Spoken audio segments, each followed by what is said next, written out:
അത് എന്നെ വിളിച്ചപ്പോഴും റോഷൻ പറഞ്ഞ സംഭവം, ചേട്ടാ ഇതിൽ 3 സീനേ ഉള്ളൂ, പക്ഷേ ഈ സിനിമ കഴിഞ്ഞ് ഇറങ്ങുമ്പോൾ ഈ നേവൽ ഓഫീസറെ ഈ ശ്രീനിവാസിനെ, ക്യാപ്റ്റൻ ശ്രീനിവാസിനെ ആൾക്കാരെ ഓർക്കും. സ്ഥിരമായിട്ട് പുള്ളി എന്നെ കാണാൻ വരും, കഥ ഈ ഉദയനാടതാരത്തിൻ്റെ കഥ പറയുന്നു. ഉദയനാടത്തിൻ്റെ കഥയൊക്കെ പറഞ്ഞ ആദ്യം കേട്ട ഒരാൾ ഞാനാണ്. പിന്നീടാണ് ശ്രീനേട്ടൻ്റെ അടുത്തേക്ക് എത്തിയിരിക്കുന്നത്. രാജീവ് ഞങ്ങളൊരു ഇൻ്റർവ്യൂവിൽ നിന്നപ്പോൾ രാജു ചോദിച്ചത്, രാജീവിനോട് തന്നെ വല്ലതും ചോദിച്ചിട്ടുണ്ട്, ഇത്ര 3-നായിട്ട് എന്തെങ്കിലും പ്രശ്നമുണ്ടോ എന്ന് ചോദിച്ചത്. കാരണം ഞാൻ നല്ല വേഷങ്ങൾ പ്രതി ചെയ്തുകൊണ്ടിരിക്കുന്നുണ്ട്, വേറെ പല പ്രോജക്റ്റുകളും, പക്ഷേ പുള്ളിയുടെ പ്രോജക്റ്റിൽ മാത്രം ഞാനില്ല. ഉദാഹരണം പറഞ്ഞാൽ ഞാൻ സത്യസാറിൻ്റെ പടത്തിലൊന്നും അഭിനയിച്ചിട്ടില്ല, പക്ഷേ സത്യസാറിനൊക്കെ ഞാൻ വിളിച്ച് കുറേ നേരം സംസാരിക്കും, വിശേഷങ്ങളൊക്കെ പറയും. അതിൻ്റെ വലിയ ആഗ്രഹമാണ് നടക്കാൻ ചെയ്യണമെന്ന്, പക്ഷെ സാധിച്ചില്ല. കോവിഡ് സമയത്ത് ഒരുപാട് ആർട്ടിസ്റ്റുകൾ എന്നെ വിളിച്ചിട്ടുണ്ട്, ലാലേട്ടൻ വിളിച്ചിട്ടുണ്ട്, മമ്മൂക്ക വിളിച്ചിട്ടുണ്ട്, എല്ലാവരും വിളിച്ചിട്ടുണ്ട്, കുറേ ആൾക്കാർ വിളിച്ചിട്ടുണ്ട്. പക്ഷേ ഏറ്റവും കൂടുതൽ എന്നോട് നേരെ സംസാരിച്ച മമ്മൂക്കയാണ്. ഉയർന്ന ശമ്പളവും മികച്ച കരിയറുമാണോ നിങ്ങൾ ആഗ്രഹിക്കുന്നത്? Join Axions. Get trained, get placed. School of ഡ്രാമയിൽ ചേരണം എന്നൊരു വലിയ ആഗ്രഹം അച്ഛനോടും അമ്മയോടും പറയുമ്പോൾ അന്നൊരു ഇതിനകത്തൊരു ലൈഫ് ഉണ്ടോ എന്ന് പോലും അറിയാത്തൊരു ഒരിക്കലും ഒന്നുമില്ലാതിരുന്നൊരു കാലമാണ്. ദൂരദർശൻ പോലും അന്ന് കണ്ടാൽ ഓർമ്മ. അങ്ങനെ ഒരു സമയത്ത് തൃശ്ശൂർ സ്കൂൾ ഓഫ് ഡ്രാമയിൽ പഠിക്കണം എന്നൊരു ആഗ്രഹം വരാനുള്ളൊരു കാരണം എന്താണ്? അല്ലെങ്കിൽ മനസ്സിൽ എന്തെങ്കിലും നടനാകുമെന്നെങ്കിൽ അന്നെങ്കിലും സ്വപ്നം കണ്ടിരുന്നു? അല്ല, ഞാൻ ചെറുപ്പത്തിലെ ശരിക്കും പറഞ്ഞാൽ ഒരു കലാകാരനാവണമെന്ന് ആഗ്രഹിച്ചതാണ്, പക്ഷേ അത് തൊഴിലായിട്ട് സ്വീകരിക്കും എന്നുള്ള ഞാൻ ചിന്തിച്ചിരുന്നില്ല. അങ്ങനെ ഞാൻ ചിന്തിക്കാനുള്ളൊരു ശക്തി എനിക്ക് ഉണ്ടായിരുന്നില്ല. കാരണം ഞങ്ങളവിടെ എൻ്റെ കൂടെയുള്ള ബ്രദേഴ്സോ അല്ലെങ്കിൽ അവരൊക്കെ ഈ ഉദ്യോഗസ്ഥരാണ്, ഗവൺമെൻറ് ജോലിക്കാരും അല്ലെങ്കിൽ അവർ വെൽ സെറ്റിൽഡ് ആയ ആൾക്കാരാണ്.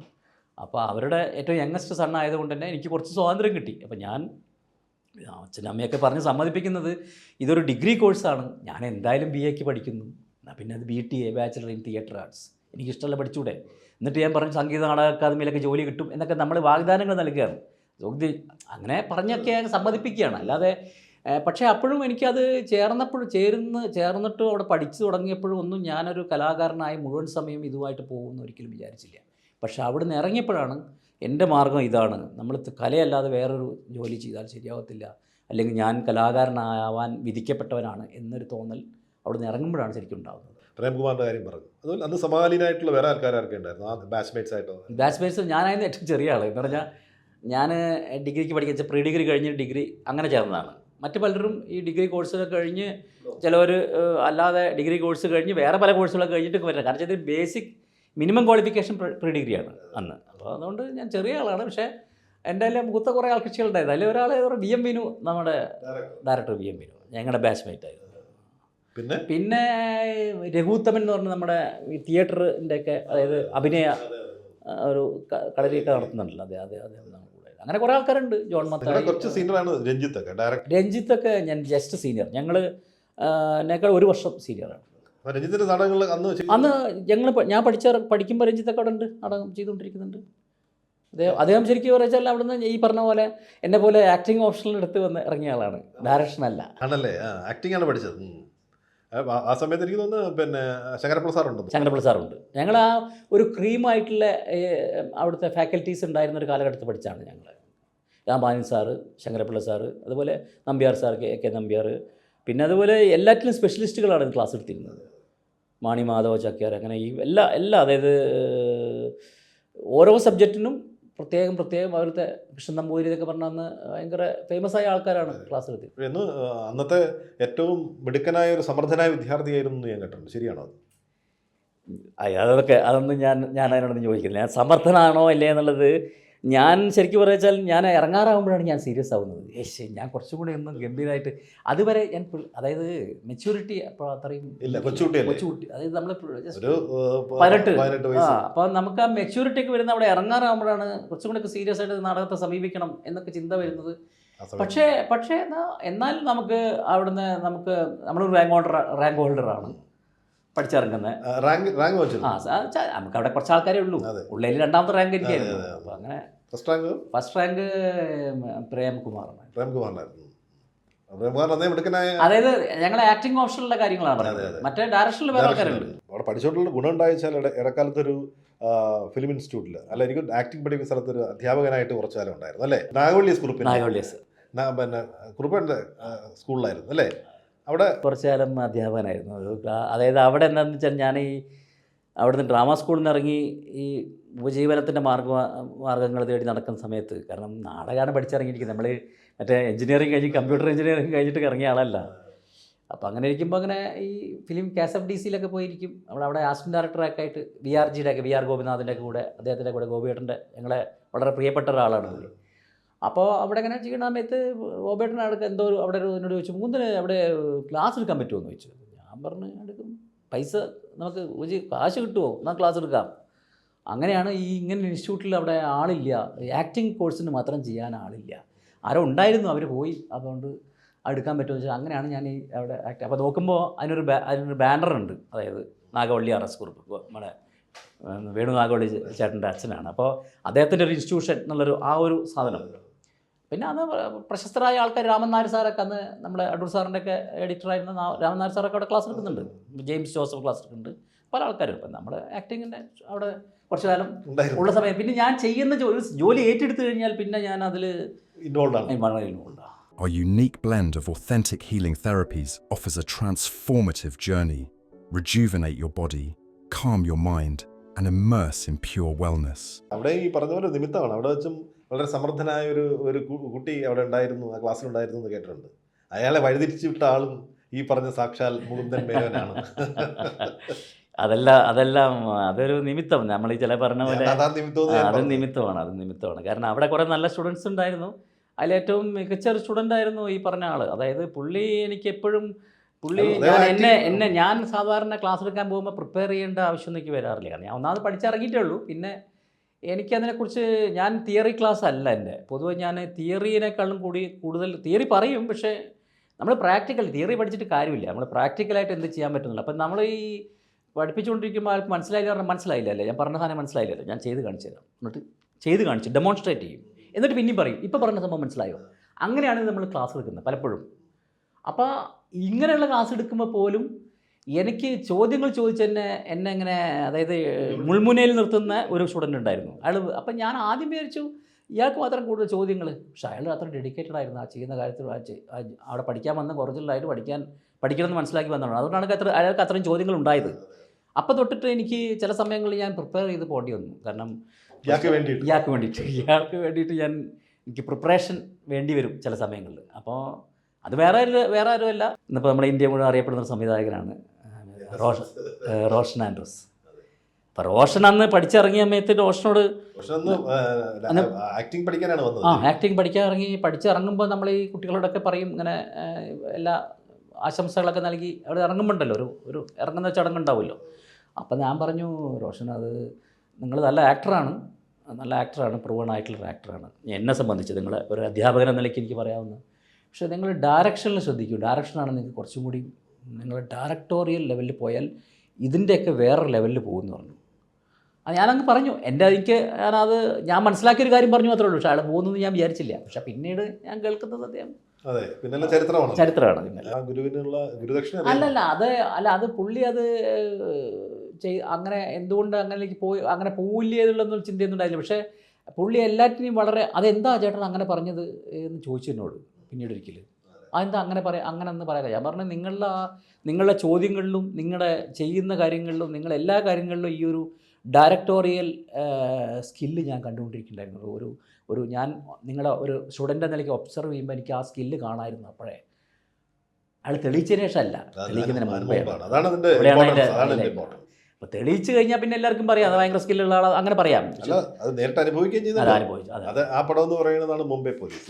പക്ഷേ മുകുന്ദന്റെ എണ്ണം പറഞ്ഞ കഥാപാത്രം ശ്രീവാസ് കഥാകർത്ത എന്ന് പറയുന്ന നേവൽ ഓഫീസറുടെ വേഷം മീശയിൽ. എന്നെ വിളിച്ചപ്പോഴും റോഷൻ പറഞ്ഞ സംഭവം, ചേട്ടാ ഇതിൽ 3 സീനേ ഉള്ളൂ, പക്ഷേ ഈ സിനിമ കഴിഞ്ഞ് ഇറങ്ങുമ്പോൾ ഈ നേവൽ ഓഫീസറെ, ഈ ക്യാപ്റ്റൻ ശ്രീനിവാസിനെ ആൾക്കാരെ ഓർക്കും. ആ സില്ലി ഫൈറ്റിനെ പിടിച്ചാണോ ഈ അറ്റം വരെ എന്നെ ഇൻവെസ്റ്റിഗേറ്റ് ചെയ്ത് കളയാമെന്ന് വിചാരിച്ചത്? പക്ഷെ അത് സത്യമാണ്, കൃത്യമായിരുന്നു. അതെ, അത് ശരിക്കും ഒരു ഗുരുവിന്റെ ഗുരുദക്ഷിണ.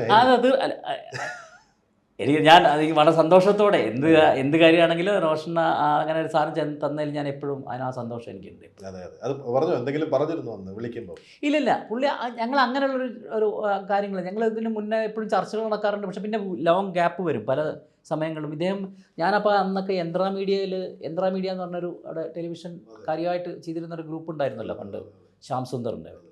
അപ്പോൾ യന്ത്ര മീഡിയയിലൊക്കെ അന്ന് പ്രോജക്റ്റ് ചെയ്യുന്ന സമയത്ത് ഞാൻ അവിടെ എറണാകുളത്ത് താമസിക്കുന്നു. സ്ഥിരമായിട്ട് ഇപ്പോൾ പുള്ളി എന്നെ കാണാൻ വരും, കഥ ഈ ഉദയനാടതാരത്തിൻ്റെ കഥ പറയുന്നു. ഉദയനാടത്തിൻ്റെ കഥയൊക്കെ പറഞ്ഞ ആദ്യം കേട്ട ഒരാൾ ഞാനാണ്. ആൾക്കാർ അത് റോഷനും എനിക്കും അറിയാം. ഞാനും PF മാത്യൂസുമാണ് ഇത് ആദ്യം കേൾക്കുന്ന ആൾക്കാർ. പിന്നീടാണ് ശ്രീനേട്ടൻ്റെ അടുത്തേക്ക് എത്തിയിരിക്കുന്നത്. അപ്പോൾ ഈ കഥ പറയുമ്പോഴും അപ്പോൾ ഞാൻ പറഞ്ഞു, റോഷൻ ഇത് ഗംഭീര സാധനമാണ്, ഒന്നും പറയാനില്ല. ഇത് എൻ്റെ ഒരു അറിവ് വെച്ചിട്ട് എനിക്കറിയാവുന്ന എൻ്റെ ഒരു വീക്ഷണത്തിൽ ഇത് ഭയങ്കര ഹിറ്റാവും. ബാക്കി കാര്യങ്ങളൊന്നും പറയാറില്ല, പക്ഷേ ഇതിൽ ഒന്നും പറയാനില്ല. സാറിൻ്റെ ലൂപ്പ് ഹോൾസ് നമ്മൾ പറയും, ഇങ്ങനെ അവിടെ പ്രശ്നം ഇവിടെ പ്രശ്നം, ഒന്നും പറയാനില്ല. അപ്പോൾ നമുക്ക് അത്രേ പറയാറിയുള്ളൂ. പക്ഷെ അത് പുള്ളി അത് ചെയ്യുമ്പോഴൊക്കെ എന്നെ വിളിച്ചിരുന്നു. ആദ്യത്തെ ഫസ്റ്റ് ഷോട്ട് എടുക്കുന്നതിന് മുന്നേ വിളിച്ചിരുന്നു. ചേട്ടാ പ്രാർത്ഥിക്കണം എന്ന് പറഞ്ഞ് വിളിച്ചിരുന്നു. അത് ലാസ്റ്റ് ഷോട്ട് എടുക്കുമ്പോൾ ഞാൻ എൻ്റെ ഈ സിനിമയുടെ ലാസ്റ്റ് ഷോട്ട് എടുക്കുകയാണ്, ഉദയനാടതാരത്തിൻ്റെ ലാസ്റ്റ് ഷോട്ട് എടുക്കുകയാണ്, ചേട്ടൻ്റെ പ്രാർത്ഥന ഉണ്ടാവണം കൂടെ. ഞാൻ പറഞ്ഞു അന്ന് എനിക്കൊന്നും പറയാനില്ല. എനിക്ക് ഭയങ്കര സന്തോഷമായി. കാരണം വെച്ചാൽ നമ്മളോട് അങ്ങനെ പറയേണ്ട കാര്യമില്ല. ഞാനൊരു കുറച്ച് സമയം അയാളുടെ ഒരു തുടക്ക കാലഘട്ടത്തിൽ അയാളുടെ അറിവുകളെ പരിപോഷിപ്പിക്കാൻ വേണ്ടി ചില കാര്യങ്ങളൊക്കെ പറഞ്ഞു കൊടുത്തു. അവിടെ മാത്രം നിന്നില്ല, പിന്നെ കായംകുളം കൊച്ചുണ്ണി എന്ന് പറയുന്ന നല്ലൊരു കഥാപാത്രം തന്നെ. എപ്പോഴും അല്ല, എനിക്ക് പറ്റിയൊരു സാധനം വന്നാൽ അദ്ദേഹം തീർച്ചയായും എന്നെ വിളിക്കും. കാരണം വെച്ചാൽ എനിക്കറിയാം, ഞാനല്ലാതെ എന്താ റോഷൻ ഉദയനാടതാരം കഴിഞ്ഞാൽ അത് നമുക്ക് വിഷമുണ്ടോ, അങ്ങനെ നമ്മൾ ഒരിക്കലും ചിന്തിച്ചിട്ടുമില്ല, അങ്ങനെ ഞാൻ പറഞ്ഞിട്ടുമില്ല. അല്ല, ഈ പറഞ്ഞ ആളെ നല്ല അഭിനേതാവായിട്ട് വന്നു പൂവൻകോഴി. പുള്ളിയുടെ സിനിമ കണ്ടിരുന്നു. സിനിമ കണ്ടതിന് ശേഷം വിളിച്ചിട്ട് അതിൻ്റെ മെറിറ്റ്സ് അതിനെ പുള്ളി ചെയ്തിരിക്കുന്ന കാര്യങ്ങളെക്കുറിച്ച് ഈ സീക്വൻസ് വൈസ് പറഞ്ഞു കൊടുത്തിട്ടുണ്ട്. കാരണം വെച്ചാൽ നമുക്ക് പറഞ്ഞു കൊടുക്കാൻ മീൻസ് അതിനുശേഷം അപ്രിഷ്യേറ്റ് ചെയ്തുകൊണ്ട് ഞാൻ ദീർഘനേരം സംസാരിക്കുമ്പോൾ കുറേ നേരം സംസാരിക്കും.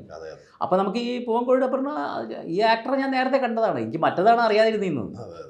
അപ്പോൾ ആ രീതിയിൽ ഇനിയും ഭാവിയുണ്ട് റോഷൻ അല്ലേ? അല്ല, ഭാവി പുള്ളിക്കിനി എന്ത് ഭാവി പറയാനാണ്? പുള്ളിയൊക്കെ വളരെ ഹൈറ്റിലെത്തി, വളരെ നല്ല നിലയിലെത്തിയില്ലേ. അപ്പോൾ ഈ നമ്മുടെ ഇതിന് ഞാൻ ആ വളർച്ച സന്തോഷത്തോടെ നോക്കിക്കാണുന്നത് അതാണ് എന്നെ സംബന്ധിച്ച്. അല്ലാതെ ഞാനൊന്ന് ഇപ്പോൾ അദ്ദേഹത്തിന് ഒന്നും ഞാൻ പറയേണ്ട ആളല്ല, അയാൾ എനിക്ക് പറഞ്ഞു തരും കാര്യങ്ങൾ. കാരണം വെച്ചാൽ വേറൊരു റേഞ്ചിലേക്ക് മാറിയല്ലോ. തീർച്ചയായും അതിന് ഞാൻ അധിക സന്തോഷമുണ്ട്. കാരണം പുള്ളിയുടെ ഫാദറൊക്കെ പറഞ്ഞിട്ടുണ്ട്, പണ്ട് ഞങ്ങളൊന്നിച്ച് കണ്ട സമയത്ത് പറഞ്ഞിട്ടുണ്ട്, നിങ്ങളൊക്കെയാണ് റോഷൻ്റെ തുടക്കകാലത്തെ സുഹൃത്തുക്കൾ, സൗഹൃദം. ഇതിപ്പോൾ ഞാനൊരു അധ്യാപകൻ എന്ന നിലയ്ക്കുള്ളതിനെ പോലും സൗഹൃദം ഉണ്ടായിരുന്നു. അതിനപ്പുറം ഒരു സൗഹൃദം പിന്നീട് രൂപപ്പെട്ടു. ഈ സ്റ്റുഡൻറ്റ് ഇതൊക്കെ വിട്ടിട്ട് ഭയങ്കരമായ സൗഹൃദം രൂപപ്പെട്ടു. അപ്പോൾ പറയുന്നത് തുടക്കകാലത്തെ സുഹൃത്തുക്കളാണ്. നമ്മളെല്ലാ ദിവസവും കാണുകയോ കൊല്ലത്തിൽ ഒരിക്കലും വിളിക്കുന്നതൊന്നും വിഷയമല്ല. നല്ല സൗഹൃദത്തിന് ശരിക്കും ഇതൊന്നും ആവശ്യമില്ല. എപ്പോൾ കണ്ടാലും ആ സൗഹൃദം മനസ്സിലുണ്ടാവും. അല്ല, അടുത്തിടെയാണ് ഞാൻ മറ്റൊരു സൗഹൃദത്തെക്കുറിച്ച് അറിഞ്ഞത്. നമ്മുടെ അനിൽ രാധാകൃഷ്ണൻ മേനോൻ എന്ന് പറയുന്ന ഡയറക്ടർ, അദ്ദേഹത്തിൻ്റെ ഒരു അകന്ന ബന്ധു എന്ന് പറഞ്ഞാൽ അദ്ദേഹത്തിൻ്റെ ഭാര്യയുടെ അകന്ന ബന്ധു അല്ല, ശരിക്കും വളരെ അടുത്ത ബന്ധു. അതെ, ഭാര്യയുടെ അമ്മയുടെ അനുജനാണ് അല്ലേ? അതെ അതെ. അപ്പോൾ അമ്മാവനാണ്. അപ്പോൾ ഭാര്യയുടെ അമ്മാവനാണ്, പുള്ളിക്ക് സ്ഥാനം കൊണ്ട് ഞാൻ അമ്മാവനാണ്.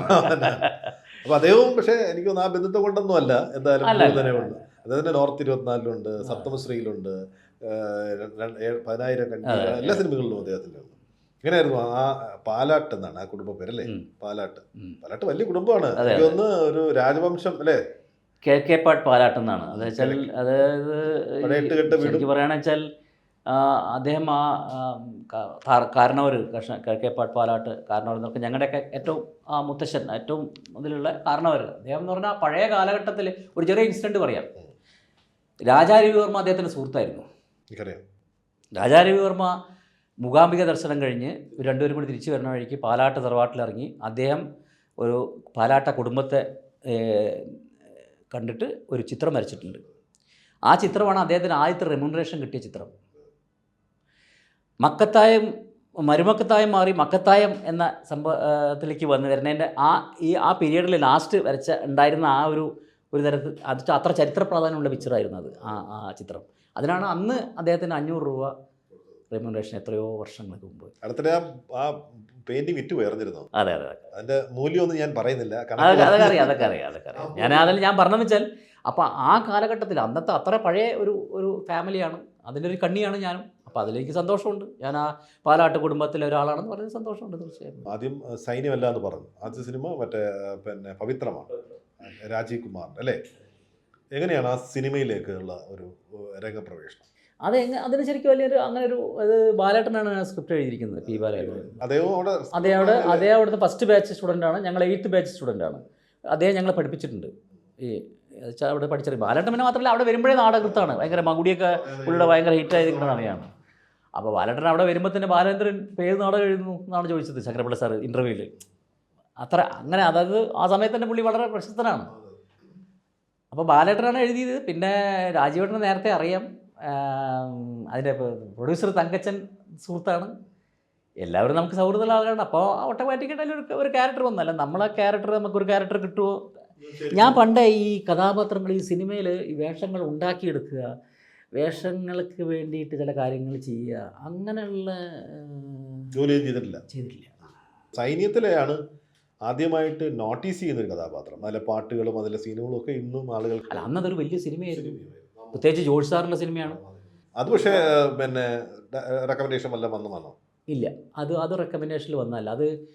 റെക്കമെൻഡേഷനിൽ വന്നല്ല അത്. പക്ഷേ ഈ പറഞ്ഞ പവിത്രമൊക്കെ ചെയ്തിട്ടില്ല, ഇങ്ങനെ അതൊരു നിരയിൽ കിട്ടിയൊരു സാധനമാണ്. ഇങ്ങനെ എസ് എൻ സ്വാമി സാറാണ് അതിൻ്റെ സ്ക്രിപ്റ്റ്. അപ്പോൾ പുള്ളി അങ്ങനെ കുറേ പയ്യന്മാരെ നോക്കുന്ന സമയത്തിൽ ഈ പവിത്ര നമ്മൾ ചെയ്ത് എങ്ങനെ കളക്ഷനിൽ വന്നത് ചെയ്തു. എനിക്കത് എങ്ങനെ വന്നു എന്ന് പോലും എനിക്ക് കൃത്യമായിട്ട് പറയാൻ പറ്റില്ല. കാരണം ഈ ഇദ്ദേഹത്തിന് എനിക്ക് പരിചയമുണ്ട്, അത്രേ ഉള്ളൂ. അതൊരു എൻ്റെ സുഹൃത്ത് വഴിയുള്ള പരിചയമുണ്ട് ഈ സ്വാമി സാർ, അത്രേ ഉള്ളൂ. അല്ലാതെ അതിനൊരു ഭയങ്കരമായ നമ്മളൊരു ഇതിലൊന്നും ഉണ്ടാക്കിയെടുക്കാൻ പറ്റിയിട്ടില്ല. അന്നും ഇന്നും ഞാൻ ആ ഒരു പരിപാടി എനിക്ക് അറിയില്ല, ചെയ്യാനും താല്പര്യമില്ല. കാരണം എന്താ പറയുക, അത് അങ്ങനെ ചെയ്യുമ്പോൾ പലപ്പോഴും ചിലത് വർക്കൗട്ട് ആവില്ല. നമുക്ക് ഓരോരുത്തർക്കും ഓരോ രീതിയാണ്, നമുക്കത് വർക്കൗട്ട് ചാൻസ് തേടി പോവുക എന്നുള്ളതല്ല. ഞാൻ അങ്ങനെയല്ല പറയുന്നത്. ഇപ്പോൾ താങ്കളൊരു സിനിമ ചെയ്യുന്നത് കണ്ടു കഴിഞ്ഞാൽ താങ്കളായിട്ടുള്ള ഞാൻ ഒരു സൗഹൃദം സ്ഥാപിക്കുകയും അതിനുവേണ്ടി ഞാൻ ബോധപൂർവ്വം ചില പ്രത്യേക കാര്യങ്ങൾ ചെയ്യുകയും താങ്കളോട് സംസാരിക്കുന്ന രീതികളിൽ വ്യത്യാസം വരുന്നു, അല്ലെങ്കിൽ നിങ്ങൾക്ക് വേണ്ടി പല കാര്യങ്ങളും ഞാൻ ചെയ്യുന്നു. അങ്ങനെ നിങ്ങളെ കൊണ്ട് ഞാൻ എന്നിലേക്ക് എൻ്റെ ആ കഥാപാത്രം ഇത് മൂന്നും ചെയ്താൽ മതി എന്ന് പറയുന്ന സെറ്റപ്പിലേക്ക് കൊണ്ടുവരിക, അത് നമുക്ക് ഒരു കൗശലമാണ്. സിനിമയിൽ അത് ആവശ്യമാണ്, സിനിമയിൽ ആവശ്യമാണ്. അതെനിക്ക് നന്നായിട്ട് അറിയാം. പക്ഷെ എനിക്കത് ചെയ്യാൻ അറിയില്ല. ഞാൻ ചെയ്താൽ ശരിയാവും. ഞാൻ അത്ര കൗശലക്കാരനല്ല. എനിക്ക് വന്നിട്ടുള്ള വേഷങ്ങൾ ഇപ്പോൾ ചിലപ്പോൾ പലപ്പോഴും പലതും സൗഹൃദങ്ങൾ കൊണ്ടായിരിക്കും. പക്ഷേ ഞാൻ സൗഹൃദം ഉണ്ടാക്കിക്കൊണ്ട് വന്നതല്ല, അത് ഓട്ടോമാറ്റിക്കായിട്ട് എനിക്ക് തരികയാണ് അവർ. പക്ഷെ അതൊരു കാര്യമുണ്ട്, ഗംഭീര ഡാൻസ് ഒക്കെ ചെയ്യുന്നുണ്ട്. അതൊക്കെ നിവൃത്തിയില്ലാതെ ചെയ്യേണ്ട വരുന്നതാണ്. കാരണം നിവൃത്തിയില്ലാതെ ചെയ്യേണ്ടി വരും. ഞാനൊക്കെ പലപ്പോഴും ഞാൻ ഈ പറയുമ്പോൾ ഞാനൊക്കെ ഈ ഡാൻസ് വരുമ്പോൾ ഞങ്ങൾ മെല്ലെ പറയിലേക്ക് പോകും. കാരണം രാജുദേവയാണ് എൻ്റെ മാസ്റ്റർ, പ്രഭുദേവയുടെ ബ്രദർ. അപ്പോൾ രാജുദേവ ആയതുകൊണ്ട് തന്നെ ഈ ഭയങ്കര അന്ന് ഈ മറ്റേ ഈ ബ്രേക്ക് ഡാൻസ് പോലത്തെ സാധനങ്ങളൊക്കെ എന്ന് പറഞ്ഞാൽ നമുക്ക് പറ്റില്ല, ആ സ്റ്റെപ്പ് ഒന്നും പറ്റില്ല. അപ്പോൾ നമ്മൾ ഇങ്ങനെ ഓരോ പ്രാവശ്യം കൊണ്ട് പിടിച്ചു നിർത്തും. ശങ്കരാടി ആയിരുന്നു എൻ്റെ അസോസിയേറ്റ്. ഇവിടെ 1 പൊസിഷനൊക്കെ വയ്ക്കും. ഞങ്ങൾ ഒരു റിഹേഴ്സൽ കഴിയുമ്പോഴേക്കും ഞങ്ങൾ പിറകിലെത്തിയിട്ടുണ്ടാവും. ഞാനും അബിയും കൃത്യമായിട്ട് പിറകിലായിരിക്കും. ഞങ്ങൾ മെല്ലെ മുങ്ങ് പിറകില്ല. അപ്പോൾ പക്ഷേ ജോർജ് സാർ അവിടുന്ന് ഫ്രണ്ടിലേക്ക് വരാൻ പറയും. അങ്ങനെ നമ്മൾ നിർബന്ധിതമായിട്ട് ചെയ്യുന്നുണ്ട്. പക്ഷേ എന്തുകൊണ്ടോ നാടകമൊക്കെ നമ്മൾ ഡാൻസ് ഒന്നും അറിയില്ലെങ്കിലും ഈ തിയേറ്ററിൽ പഠിച്ചിറങ്ങിയോണ്ടും അവിടെ നമ്മൾ ഈ കഥകളിയും തെയ്യവും മറ്റേത് എല്ലാം ചെയ്യേണ്ടി, അതായത് ഞങ്ങൾ ഫസ്റ്റ് സെമസ്റ്ററിൽ അതെല്ലാം ഉണ്ട്. അപ്പോൾ അതുകൊണ്ട് നമുക്ക് താളബോധം ലഭിച്ചിട്ടുണ്ട്, താളം ലഭിച്ചിട്ടുണ്ട്. അല്ലെങ്കിൽ ഒരു വലിയ കുഴപ്പമില്ലാതെ മനുഷ്യന്മാരെ ഒരുപാട് പ്രശ്നമില്ലാതെ എങ്ങനെയെങ്കിലും ഒപ്പിക്കും. അങ്ങനെയൊക്കെ ചെയ്തു പോയതാണ്, ഈ ഗതികേട് കൊണ്ട് ചെയ്തു പോയതാണ്. അല്ല, അന്ന് കൂടെ ഉണ്ടായിരുന്ന ആൾക്കാരൊക്കെ താരങ്ങളും ഒക്കെയാണ് അല്ലേ? വിക്രം, ദിലീപിന്റെ സിനിമകളിൽ അധികം കണ്ടിട്ടില്ല. എന്താ പറ്റിയതാ? അല്ലാതെ അതൊക്കെ എന്തുകൊണ്ടാണെന്ന് അറിയില്ല, അത് വന്നിട്ടില്ല. അത്രേ ഉള്ളൂ. ഞാനൊരു നല്ല ക്യാരക്ടർ ചെയ്തിട്ടുണ്ട് ഇവരുടെ പടത്തിൽ, വിസ്മയം എന്ന് പറഞ്ഞ സിനിമ തുടക്കത്തിൽ.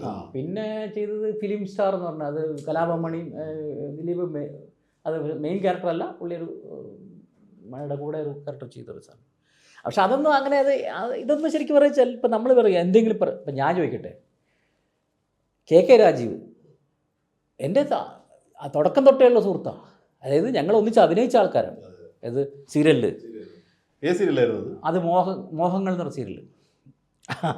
ആ സീരിയലിൽ ഒരുപാട് ആൾക്കാരുണ്ടായിരുന്നു. അതായത് മറ്റേ നമ്മളെ ഒരുപാട് ഒരു വിശേഷമുള്ള സീരിയലായിരുന്നു അത്. അപ്പോൾ ആ സീരിയലിൽ അഭിനയിക്കുന്ന സമയത്തൊന്നും അദ്ദേഹം അപ്പോഴേ എനിക്ക് അറിയാം പുള്ളിക്ക് കുറച്ച് അത്യാവശ്യം എഴുത്ത് പരിപാടികളും ഈ ഇങ്ങനെ സ്ക്രിപ്റ്റിംഗ് പരിപാടികൾ കുറച്ചുണ്ടായിരുന്നു അന്നേ. അപ്പോഴേ ഞാൻ തോന്നി പുള്ളി മേഖല മാറാൻ സാധ്യതയുണ്ട്, ആക്ടിംഗ് ആയിട്ട് ആക്ടർ എന്ന നിലയ്ക്ക് നിൽക്കില്ല, വേറെ ഇതിൽ പോയി. പക്ഷേ എന്നാൽ ഇത്രയും വർഷത്തിനിടയിൽ ഞാൻ എൻ്റെ രാജുവായിട്ടുള്ള ആ സൗഹൃദം അന്നും നിലനിൽക്കുന്നുണ്ട്, ഇന്നും നിലനിൽക്കുന്നുണ്ട്. പക്ഷേ ഞാൻ ഫസ്റ്റ് ടൈമാണ് പുള്ളിയുടെ കൂടെ ഈ പ്രോജക്റ്റ് ചെയ്യുന്നത്. ഇതിപ്പോൾ ചെയ്തുകൊണ്ടിരിക്കുന്ന പെയ്തൊഴിയാതെ എന്ന് പറഞ്ഞ പ്രോജക്റ്റ് ചെയ്യുന്നത് ഫസ്റ്റ് ടൈമാണ്. അപ്പോൾ ഞങ്ങൾ തമ്മിൽ അപ്പോൾ രാജീവനെ പലപ്പോഴും ഞങ്ങളൊരു ഇൻ്റർവ്യൂവിൽ നിന്നപ്പോൾ രാജീവ് ചോദിച്ചു, രാജീവിനോട് തന്നെ വല്ലതും ചോദിച്ചിട്ടുണ്ട് ഇത്ര 3-ആയിട്ട് എന്തെങ്കിലും പ്രശ്നമുണ്ടോ എന്ന് ചോദിച്ചിട്ടുണ്ട്. കാരണം ഞാൻ നല്ല വേഷങ്ങൾ പ്രതി ചെയ്തുകൊണ്ടിരിക്കുന്നുണ്ട് വേറെ പല പ്രോജക്റ്റുകളും. പക്ഷേ പുള്ളിയുടെ പ്രോജക്റ്റിൽ മാത്രം ഞാനില്ല. ഒരു പ്രോജക്റ്റിൽ മാത്രമേ എനിക്ക് വിളിച്ചിട്ട് പോകാൻ പറ്റായിരുന്നു. ഞാൻ അന്ന് മുംബൈ പോലീസ് ചെയ്തുകൊണ്ടിരിക്കുകയായിരുന്നു പുള്ളിയുടെ ഒരു പ്രോജക്റ്റിൽ. അതൊഴിച്ചാൽ മുംബൈ പോലീസ് കുറച്ച് കാലമല്ലേ ആയിട്ടുള്ളൂ ചെയ്ത്. അതിനു മുമ്പ് എത്രയും പ്രോജക്റ്റുകൾ അദ്ദേഹത്തിൻ്റെ ഹിറ്റുകളല്ലേ, എല്ലാ ഹിറ്റുകളല്ലേ. അപ്പോൾ അങ്ങനെയുള്ള പ്രോജക്റ്റുകൾ എന്തുകൊണ്ട് എന്നെ വിളിച്ചില്ല എന്ന് വെച്ചാൽ ഞാനുമായിട്ട് പുള്ളിക്ക് പ്രശ്നങ്ങളൊന്നും ഉണ്ടായിട്ടല്ല, അത് സംഭവിച്ചില്ല. അപ്പോൾ അതിന് ചില കാര്യങ്ങൾ അങ്ങനെ നമ്മളതിന് കാണണം, അല്ലാതെ പുള്ളി വിളിച്ചില്ലല്ലോ അങ്ങനെയല്ല ചിന്തിക്കേണ്ടത്. ഞാനതിനെ അങ്ങനെ ഒരിക്കലും ചിന്തിക്കാറില്ല. അപ്പോൾ ഇപ്പോൾ ഞാനത് പെയ്തൊഴിയാതെ ഒരു സെൻട്രൽ ക്യാരക്ടർ ചെയ്യുന്നു. ഇത് ഞാൻ തന്നെ പറഞ്ഞു, ഞാൻ കുറേ മുമ്പ് ആഗ്രഹിച്ചിട്ടുണ്ട് നിങ്ങളെ സംഭവങ്ങൾ, ഇപ്പോൾ ആഗ്രഹിക്കില്ല എന്നുള്ളതല്ല, പക്ഷെ ആ ആഗ്രഹം ഇപ്പോഴാണ് സാധിച്ചത്. അങ്ങനെ ഞാൻ കണ്ടാൽ മതി. ഇപ്പോഴും ആ സൗഹൃദങ്ങളൊക്കെ നിലനിൽക്കുന്നുണ്ട്. പക്ഷെ സൗഹൃദങ്ങൾ എൻ്റെ സൗഹൃദങ്ങളൊന്നും ഞാൻ ഒരിക്കലും മിസ്യൂസ് ചെയ്തില്ല എന്നുള്ളതല്ല, യൂസ് ചെയ്യുക പോലും ചെയ്തിട്ടില്ല. മിസ്യൂസ് ചെയ്യാൻ പാടില്ല, പക്ഷേ യൂസ് ചെയ്യാൻ വേണമെങ്കിൽ. പക്ഷെ ഞാൻ അതും ചെയ്യാറില്ല. കാരണം എനിക്കൊരു സംശയം, അങ്ങനെ യൂസ് ചെയ്താൽ എൻ്റെ സൗഹൃദം പോകുമെന്നൊരു സംശയം. ഞാൻ സൗഹൃദത്തിനാണ് വില കൊടുക്കുന്നത് കൂടുതൽ. ഇപ്പം ഞാൻ പല പ്രശസ്തരായ സംവിധായകരായാലും ശരി, എഴുത്തുകാരായാലും ശരി, അവർ ചിലപ്പോൾ അവരുടെ ഒരു വർക്ക് ഞാൻ ചെയ്തിട്ടുണ്ടാവില്ല, പക്ഷേ അവരായിട്ട് ദീർഘകാലം 1 മണിക്കൂറൊക്കെ സംസാരിക്കും. അങ്ങനെ ഏറ്റവും നല്ല സൗഹൃദമുള്ള എത്ര പേരുണ്ട് സിനിമയിലും? സിനിമയിലാണ് കൂടുതലുള്ളത്. സിനിമയിലുള്ളത്. ഇപ്പോൾ ഉദാഹരണം പറഞ്ഞാൽ ഞാൻ സത്യസാറിൻ്റെ പടത്തിലൊന്നും അഭിനയിച്ചിട്ടില്ല, പക്ഷേ സത്യസാറിനൊക്കെ ഞാൻ വിളിച്ച് കുറേ നേരം സംസാരിക്കും, വിശേഷങ്ങളൊക്കെ പറയും. ഞങ്ങൾ വളരെ എത്ര കാലമായിട്ടുള്ള ബന്ധമുള്ള ഒരു സാറായിട്ട് അങ്ങനെ അത്രയും സംസാരിക്കാറുണ്ട്. അപ്പോൾ ഞാൻ ചോദിക്കട്ടെ, അദ്ദേഹത്തിൻ്റെ പടത്തിൽ അഭിനയിച്ചു, ഞാൻ എൻ്റെ വലിയ ആഗ്രഹമാണ് നടക്കാൻ ചെയ്യണമെന്ന്, പക്ഷെ സാധിച്ചില്ല. അതിപ്പോൾ അങ്ങനെ സാധിച്ചില്ല എന്നുള്ളൊരു അപ്പോൾ സൗഹൃദം പിന്നെ ഞാൻ സാറിനെ നിരന്തരമായിട്ട് ഇങ്ങനെ വിളിച്ച് ശല്യപ്പെടുത്തായിരിക്കുക. അപ്പോൾ ഞാൻ യൂസ് ചെയ്യാൻ തയ്യാറല്ല. ഞാൻ അതിന് സൗഹൃദം ഉണ്ട് എനിക്ക് സാറിനെ. മുന്തൻ എന്താണ് വിശേഷം എന്നാണ് ചോദിക്കുന്നത്. എൻ്റെ ഫോൺ ഫീഡ് ചെയ്തിട്ടുണ്ട്, മാത്രമല്ല അങ്ങനെ ഫീഡ് ചെയ്തിട്ടുള്ള കുറേ പ്രഗത്ഭരായ ആൾക്കാരുണ്ട്. ഇപ്പോൾ ഞാൻ ചോദിക്കട്ടെ, ഇപ്പോൾ മമ്മൂക്കയെ വിളിച്ചാൽ നമുക്ക് സംസാരിക്കും. ഞാൻ ചോദിക്കട്ടെ, എനിക്ക് ഈ കോവിഡ് സമയത്ത് ഒരുപാട് ആർട്ടിസ്റ്റുകൾ എന്നെ വിളിച്ചിട്ടുണ്ട്. ഇതിങ്ങനെ എല്ലാവരും സൗഹൃദത്തിൻ്റെ അല്ലെങ്കിൽ ഇങ്ങനെ പരസ്പരമുള്ളൊരു, പ്രത്യേകിച്ച് സീനിയേഴ്സായ ആൾക്കാർ, ലാലേട്ടൻ വിളിച്ചിട്ടുണ്ട്, മമ്മൂക്ക വിളിച്ചിട്ടുണ്ട്, എല്ലാവരും വിളിച്ചിട്ടുണ്ട്, കുറേ ആൾക്കാർ വിളിച്ചിട്ടുണ്ട്. പക്ഷേ ഏറ്റവും കൂടുതൽ എന്നോട് നേരെ സംസാരിച്ച മമ്മൂക്കയാണ്.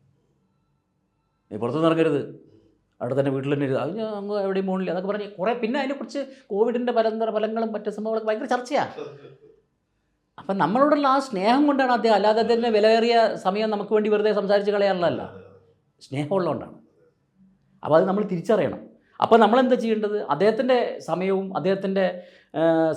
അദ്ദേഹത്തിനുള്ള ആ ടൈം കാര്യങ്ങളൊക്കെ നമ്മൾ ബോധേഡാവണം. വിളിച്ച് ശല്യം ചെയ്യരുത്, അദ്ദേഹത്തിന് വെറുതെ വിളിച്ച് നമ്മൾ ബുദ്ധിമുട്ടിക്കാൻ പാടില്ല.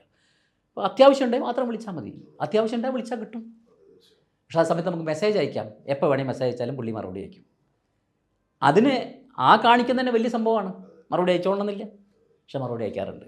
അത് ആ സ്നേഹം ഞാൻ എപ്പോഴും എൻ്റെ മനസ്സിൽ എപ്പോഴും ഉള്ള കാര്യമാണ്. കാരണം എനിക്ക് പ്രോപ്പറായിട്ടുള്ള എപ്പോഴും റെസ്പോണ്ട് കൊണ്ടിരിക്കുന്ന, അല്ലെങ്കിൽ നമ്മളൊരു വിഷ് അയച്ചാൽ പോലും തിരിച്ചും അതിന് മറുപടി തരുന്ന വ്യക്തികളുടെ ഏറ്റവും മുന്നിലാണ് മമ്മൂക്ക. മാത്രമല്ല മമ്മൂക്ക ഞങ്ങളിപ്പോൾ ഈ ജ്വാലയുടെ സെറ്റിൽ തന്നെ ഭയങ്കരമായിട്ട് എല്ലാ 100 എപ്പിസോഡിലും അദ്ദേഹം വരികയും ഞങ്ങളോടൊപ്പം ഇരുന്ന് ഉച്ചയ്ക്ക് ഊണ് കഴിക്കുകയും ചെയ്യുന്നുണ്ട്. അങ്ങനെയൊക്കെ ആരും. പിന്നെ അതുപോലെ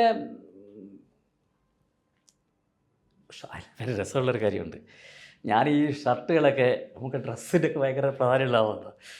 ഞാൻ ഷർട്ടുകൾ കിട്ടുന്നപ്പോൾ കുറച്ച് അദ്ദേഹം ഇങ്ങനെ സീരിയൽ ഇങ്ങനെ കണ്ടുകൊണ്ടിരിക്കുമ്പോൾ കുറച്ച് എപ്പിസോഡായപ്പോൾ പറഞ്ഞു, അലിയാർ സാറാണ് അതിൻ്റെ നേതൃത്വം നൽകിയിരുന്നത്, ഇവിടുത്തെ കാര്യങ്ങളൊക്കെ നോക്കിയിരുന്നു. അപ്പോൾ അലിയാർ സാറിനെ വിളിച്ച് ചോദിച്ചു, 3 ഒരേ ഷർട്ടാണല്ലോ ഇടുന്നത്, ഇതെന്ത് ഷർട്ടൊക്കെ ഇത് ഓരോ സാധനമാണല്ലോ ഇടുന്നത്. അപ്പോൾ അലിയാർ സാർ പറഞ്ഞു, അല്ല 10-30 ഷർട്ട് അവർ ഉപയോഗിക്കുന്നുണ്ട്, അവർ സ്വന്തം ഷർട്ടുകളാണ്. അപ്പോൾ അത്ര നമുക്ക് പറയാൻ പറ്റില്ല അത്, കാരണം അവർ സ്വന്തമായിട്ട് അത്രയൊക്കെ പറ്റുള്ളൂ. അങ്ങനെ പ്രശ്നമുണ്ടല്ലേ. പുള്ളി ഉടനെ വീട്ടിലേക്ക് വിളിച്ച് പറഞ്ഞു, നമുക്ക് വീട്ടിലേക്ക് വിളിച്ച് പറഞ്ഞു. ഉടനെ തന്നെ അവിടെ ചെന്നൈയിൽ നിന്ന് ഒരു 20 ഷർട്ട്, അനന്തരടാനുള്ള ഷർട്ടുകൾ അദ്ദേഹം അവിടെ നിന്ന് സ്പോൺസർ ചെയ്ത്, ബെസ്റ്റ് ഷർട്ട്സാണ് ഞാൻ എൻ്റെ സീരിയൽ ലൈഫിൽ ഏറ്റവും മികച്ച ഷർട്ട് ഇട്ടിരിക്കുന്നത് അദ്ദേഹത്തിൻ്റെ സെൻസ് അറിയാവുന്നതുകൊണ്ട് തന്നെ അത് വൈഫിൻ്റെ നിർദ്ദേശപ്രകാരം അവിടുത്തെ കോസ്റ്റ്യൂമറാരെ പോയിട്ട് അത് പർച്ചേസ് ചെയ്ത് കറക്റ്റായിട്ടുള്ള കളറൊക്കെ എനിക്ക് പറ്റിയ കളറായിരുന്നു എല്ലാം. അത് ആ ജ്വാലയുടെ കുറേ എപ്പിസോഡുകൾ ആ ഷർട്ടുകളുണ്ട്. എന്നിട്ട് പെണ്ണിന് ഇഷ്ടപ്പെട്ടില്ലെന്ന് ഞാൻ പറയും, പിന്നെന്താ പ്രശ്നം? അതോടെ എല്ലാം അവസാനിക്കും. അപ്പോൾ അതൊക്കെ അവിടെയൊക്കെ നനച്ചാൽ പറഞ്ഞില്ലേ ഒരു എല്ലായിടത്തും അവിടെ അതിലൊക്കെ ഞാൻ കാണുന്നത് നമ്മൾ കെയറിങ്. കാരണം നമുക്കിപ്പോൾ അത്രേ ഷർട്ടേ വാങ്ങിക്കാൻ പറ്റുള്ളൂ. അപ്പോൾ നമ്മൾ സാധനം നന്നായി പോകണം. അപ്പോൾ എന്നാൽ പിന്നെ അത് കുറച്ചുകൂടി വാങ്ങിക്കുമെന്ന് പറഞ്ഞാൽ നമ്മൾ നിർദ്ദേശിക്കുകയല്ല, ഉടനെ സാധനം വാങ്ങിക്കുകയാണ്. അതുപോലെ ഞാൻ ഡബ്ബിങ് തിയേറ്ററിൽ ഒരു ദിവസം ഇരുന്ന് ഡബ്ബ് ചെയ്യാൻ സമയത്ത് പന്താന്ന് പറഞ്ഞ സ്ഥലത്താണ് ഷൂട്ടിങ്, കുറേ കാട്ടാക്കട അപ്പുറം. രാവിലെ പോയതാ അന്ന്. പക്ഷേ ഷൂട്ടിങ് കഴിഞ്ഞ് മുഴുവൻ ഔട്ട്ഡോറായിരുന്നു, ഭയങ്കര ക്ഷീണമായിരുന്നു. വന്നിട്ട് രാത്രി ഡബ്ബ് ചെയ്യാൻ കയറി. കാരണം പിറ്റേ ദിവസം ഡബ്ബ് ചെയ്യാൻ കയറുമ്പോൾ ഞാൻ ഡബ്ബ് ചെയ്തുകൊണ്ടിരിക്കുമ്പോൾ കുഴയുന്നു, എൻ്റെ വോയിസ് കുഴയുന്നു. അപ്പോൾ റെക്കോർഡിസ്റ്റ് പറയുന്നു, ചേട്ടാ കുഴയുന്നു ചേട്ടാ. ഞാൻ പറഞ്ഞാൽ കുഴയും, രാവിലെ തൊട്ടേ ഇറങ്ങിയാൽ ക്ഷീണിച്ചപ്പോൾ എനിക്ക് പറ്റില്ല, അത്രയൊക്കെ പറ്റുള്ളൂ, അത്രയൊക്കെ ക്ലാരിറ്റി ഉണ്ടാവുള്ളൂ എന്ന് പറഞ്ഞു. അപ്പോൾ ഒരു ശബ്ദം, എന്നവരെന്തിനാ അപ്പോൾ ചെയ്യുന്നു, പിന്നെ ചെയ്താൽ പറയും ഇതാരാ സംസാരിക്കും അങ്ങനെ ചോദിക്കുന്ന ആരാന്ന് വെച്ച് ഞാൻ നോക്കിയപ്പോൾ നമുക്ക് കൺസോൾട്ട് ചെയ്ത് പുള്ളി ആ സമയത്ത് അദ്ദേഹത്തിന് ഒരു ഷൂട്ടിംഗ് എന്തോ ഇവിടെ ഉണ്ടായിരുന്നു. അപ്പോൾ മൂപ്പർ സ്റ്റുഡിയോ വിസിറ്റ് ചെയ്താൽ മെഗാബൈറ്റ്സിൻ്റെ സ്റ്റുഡിയോ ഉണ്ടായിരുന്നു അന്ന്.